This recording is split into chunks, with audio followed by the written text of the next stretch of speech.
staples of Diablo, the Barbarian. If you've ever played this class in previous Diablo titles, you'll feel right at home as it stays close to its roots, but better. Barbarians can equip a whopping 4 weapons at the same time, 2 two-handed weapons and 2 one-handed weapons. In Diablo 4, all classes have their own unique class mechanic. Barbarians have what's called the Arsenal system.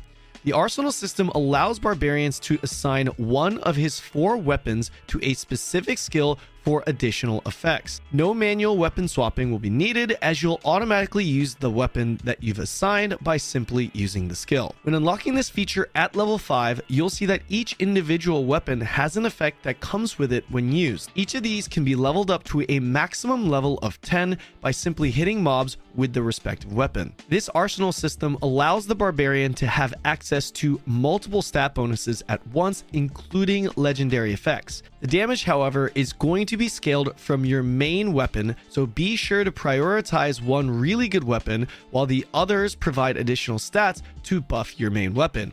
Additionally, there is also something called the technique slot, which is unlocked at level 15, that is also part of the Barbarian's unique class mechanic. However, this feature is currently unavailable to us. Back to the basic functions of the class now. Barbarians will have 4 basic skills, which are your less damaging gauge generating ability. The orange gauge here is called Fury. You'll spend this Fury via your core skills, which you will have 5 options for. A lot of these skills should sound pretty familiar for you Barb mains out there. Next, we have the defensive skills and brawling skills. You'll have 4 options from your defensive skills, which includes some of your shouts and obviously focuses on your defenses. And you'll also have 4 options from your brawling skills that provide a little bit more utility and movement to your kit. The 5th skill set for Barbarian is the weapon mastery skills, which you'll have 3 options to choose from. These skills are high damaging skills that incur a cooldown when used. Finally, we have 3 ultimate skills to choose from. Wrath of the Berserker, which gives you a big berserking buff that roids out your barb. Iron Maelstrom, which is a big damaging attack utilizing all of your weapons. And Call of the Ancients, which is an ultimate summon bringing out pets, specifically known as Ancients, to come out and deal damage. Easily one of the most popular classes pre-release, Rogue is an extremely versatile class that can utilize both ranged and melee attacks to deal damage. The versatility doesn't stop here, however. Rogues also have a ton of utility in the form of traps and CC, while also having access to very solid mobility and, of course, damage. Rogues will equip both a ranged weapon and 2 one-handed weapons. These weapons will be used and swapped automatically in combat depending on the skill you're using. Rogues will have access to skills that use both your bow and dual wield. You do have the option to customize your own playstyle by choosing to go for melee exclusive, range exclusive, or a hybrid build. At a base, you have 5 basic attacks to choose from that will generate the purple gauge, otherwise known as energy for the rogue. Then you have 5 what's called core skills that spend that energy. On top of the basic and core skill sets, rogues will also have agility, subterfuge, and imbuement skills. The agility skills allow you access to key mobility skills. Subterfuge skills allow you access to traps and stealth. Imbuement skills allow you to add an elemental property and effect to your skills. Outside of these 5 skill sets, you'll have your 6th and final one, the ultimates. You'll have 3 ultimates to choose from: Shadow Clone, which will summon a clone to mimic your attacks; Rain of Arrows, which is exactly what the name implies, a large ranged AoE attack; and Death Trap, which is, well, a trap. Rogues have a unique class mechanic called the Class Specialization System, which unlocks at level 15. Rogues will have access to 3 systems, or stances, as some may better understand: combo points, inner sight, and preparation. These stances can be changed on the fly even during combat. Combo points will make your basic attacks generate combo points, as you see here, while your core skills will spend the points. Building these points and spending them with your core skills will give that core skill added effects, such as increased damage. Inner Sight is the second stance you'll have access to at level 20, and this will mark one enemy for 10 seconds. Attacking that enemy will build up a separate gauge that we don't have footage for, and when filling that gauge, you'll have access to unlimited energy for 4 seconds. This is insanely powerful for single target scenarios, as you'll feel like you have unlimited resources. Preparation is the final stance, which becomes available at level 30. Since all testing thus far has been only up till level 25, we do not know exactly what this stance will be. However, it is speculated to be something revolving around cooldown reductions and resets. Sorcerer in Diablo is everything you'd expect it to be. Expect big numbers with massive AoEs, crowd control, teleports.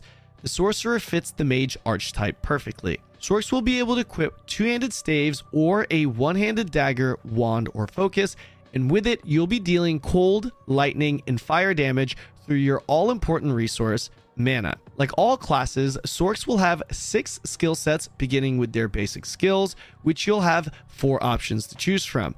These will be your basic mana generators. You'll also have an additional 6 core skills, which will be your harder hitting mana spenders. Sorcs will have 4 options in their defensive skills, including skills such as teleport and ice armor, and they'll also have 3 elemental summons to choose from in its conjuration skill set: Ice Blades, Hydra, and Lightning Spear. Rounding out the Sorc skill sets, you have your 4 mastery skills, which are hard-hitting, massive AoEs that will consume more of your mana, and of course, your long cooldown ultimate skills, which you'll have 3 elements to choose from: cold in the form of Deep Freeze, fire in the form of Inferno, and lightning in the form of Unstable Current. You may have noticed some skills having what's called an enchantment effect. Sorc's special class mechanic is its enchantment slots. This is unlocked at level 15. The build diversity goes even deeper, as Sorcs are able to apply an unused skill towards an active skill to receive an added effect. For example, if you slot the Meteor skill, you'll receive an added effect that gives you a 3% chance to have a meteor fall on a target every time they take burn damage. Further upgrading this would give you added effects on top of that.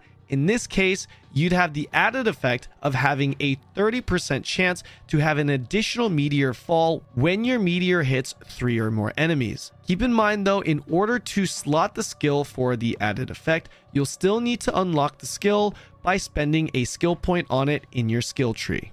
The first of 2 classes that have not been fully revealed. Druid is a shape-shifting class that offers melee, casting, and summoning options. Outside of its unique ability to shapeshift, Druids have a lot of versatility when it comes to its skill kit, offering you a wide variety of playstyles under the theme of a shape-shifting elementalist. Druids will have the ability to equip both one-handed and two-handed weapons, including staves, and will deal damage that mainly revolves around physical, lightning, and poison properties despite its elemental theme. Skill set wise, you'll have 5 basic skills and 3 core skills, otherwise known as spirit skills for Druid. Like all classes in Diablo 4, your basic skills will deal damage and generate your mana resource, which for Druid is called Spirit, while your spirit skills as a Druid will consume your spirit to deal more damage. You'll have options in both your basic and spirit skills to deal damage via transform state or by nature themed spells in human form. In your defense skill set, you'll have 5 options that will help with your survivability at the cost of a cooldown, 3 of which will transform you into a wolf or bear. The last 2 skill sets unique to Druid are Wrath skills and Companion skills, both sets that are cooldown reliant. You'll have 2 options for your Wrath skills: Hurricane and Boulder, which are both non-transformational AoE spells, and 3 options for companion skills: Wolves, Ravens, and Vine Creeper, which are essentially your summons. As far as your ultimate skills, like all other classes, you'll have 3 options: Cataclysm, which is a giant storm that follows you dealing crazy damage; Grizzly Rage, transforming you into a bear on roids; and Petrify, which is a mass stun that also deals damage.